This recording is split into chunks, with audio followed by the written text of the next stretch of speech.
വിദഗ്ധ സംഘം ആ വിമാനത്തിന്റെ തകരാറ് റെക്ടിഫൈ ചെയ്യാൻ തന്നെയായിരിക്കും ശ്രമിക്കുക.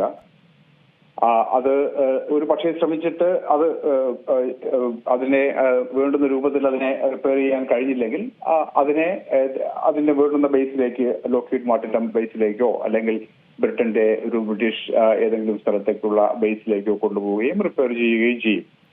അതൊരു സ്വാഭാവികമായ ഒരു നടപടിക്രമം മാത്രമാണ്. ഇവിടെ ഒരു ലോജിസ്റ്റിക്സിന്റെ ഒരു ഡിഫറൻസ് മാത്രമേ ഉള്ളൂ. മറ്റൊരു രാജ്യത്തിൽ വെച്ച് ഇത് സംഭവിച്ചത് കൊണ്ട് നമ്മളെല്ലാം വളരെയധികം ഈ കാര്യത്തിൽ ഇൻവോൾവ് ആവുന്നു എന്നുള്ളതല്ലാതെ ഇതിനകത്തൊരു റുട്ടീൻ നേച്ചർ ഓഫ് മെയിൻ്റനൻസിന്റെയോ അല്ലെങ്കിൽ റിപ്പയറിന്റെയും കാര്യം മാത്രമേ ഉള്ളൂ എന്നാണ് എനിക്ക് തോന്നുന്നത്. സർ, നിലവിൽ ഈ വിദേശ രാജ്യത്തെ യുദ്ധവിമാനങ്ങൾ വന്നതിനാൽ തന്നെ തിരുവനന്തപുരത്തെ ഒരു സാധാരണ വിമാനങ്ങളൊക്കെ ഇറങ്ങാനുള്ള അല്ലെങ്കിൽ അതുമായി ബന്ധപ്പെട്ട യാത്രാ പാതയോ അല്ലെങ്കിൽ അവരുടെ പ്രവർത്തനത്തിലോ ഒക്കെ ഇത് ബാധിക്കുമോ അല്ലെങ്കിൽ ബാധിച്ചിട്ടുണ്ടോ? ഇങ്ങനെ സംഭവിക്കുകയാണെങ്കിൽ അല്ലെങ്കിൽ ഇങ്ങനെ വന്നൊരു സ്ഥിതിക്ക് എന്തൊക്കെ ക്രമീകരണങ്ങളായിരുന്നു ഇവിടെ ഒരുക്കിയിട്ടുണ്ടായിരുന്നത്? ഇവിടെ ഉള്ള മറ്റു വിമാനങ്ങളുടെ യാത്രയ്ക്ക് ഇത് ഒരു കാരണവശാലും ബാധകമാകേണ്ട ആവശ്യമില്ല. ഇത് പാർക്ക് ചെയ്തിരിക്കുന്ന ഒരു പാർക്കിംഗ് സ്റ്റാൻഡ് ഓക്യുപ്പൈഡ് ആയിരിക്കും എന്നുള്ളത് ഒഴികെ ഇതുകൊണ്ട് മറ്റെന്തെങ്കിലും ബുദ്ധിമുട്ടുണ്ടാകുമായിരിക്കും എന്ന് തോന്നേണ്ട കാര്യമില്ല.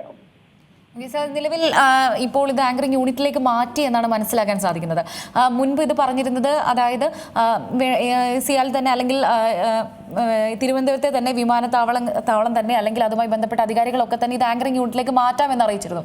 പക്ഷേ പിന്നീട് അത് UK നിന്ന് അറിയിച്ചത് വേണ്ട, അങ്ങനെ ഒരു കാര്യമാണ് അറിയിച്ചത്. ഇത് സത്യത്തിൽ എന്താണ് ഈ ആങ്കറിംഗ് യൂണിറ്റ്? അവിടുത്തെ പ്രവർത്തനമൊക്കെ എങ്ങനെയാണ്? അതിനെ ഹാങ്ങർ എന്ന വാക്കായിരിക്കും ഞാൻ മനസ്സിലാക്കുന്നത് ശരിയായിട്ട് നമ്മൾ ഉപയോഗിക്കുന്നത്. ഹാങ്ങർ എന്ന് പറഞ്ഞാൽ ഒരു കവേർഡ് ആയിട്ടുള്ള ഒരു സ്പേസിനകത്ത് സാധാരണ വിമാനങ്ങൾ റിപ്പയർ ചെയ്യാനും അതിനെ മെയിൻ്റനൻസ് നടത്താനും വേണ്ടിയിട്ട് ഉപയോഗിക്കുന്ന ഒരു സ്ഥലത്തിനാണ് ഹാങ്ങർ എന്ന് പറയുക. അതിനൊരു ലോങ് ടേം സ്റ്റോറേജിനും അത് ഉപയോഗിക്കും. നമ്മൾ സാധാരണ അതിനെ പുറത്തിങ്ങനെ എൻവയോൺമെന്റൽ എക്സ്പോസ്ഡ് ആയിട്ട് വെയിലും മഴയും ഇങ്ങനെ ആ രൂപത്തിൽ നമ്മൾ അധിക കാലം വച്ചേക്കാറില്ല. അപ്പോൾ അവിടേക്ക് മാറ്റുന്നതായിരിക്കും. പക്ഷേ ഈ മാറ്റുന്നതും ഒരു ടെക്നിക്കൽ ജോബാണ്.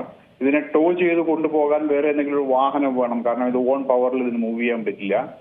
അപ്പോൾ അതിനെ ടോ ചെയ്ത് കൊണ്ടുപോകാനുള്ള വാഹനം സൂട്ടബിൾ ആയിട്ടുള്ളത് നമുക്ക് അവൈലബിൾ ആണോ?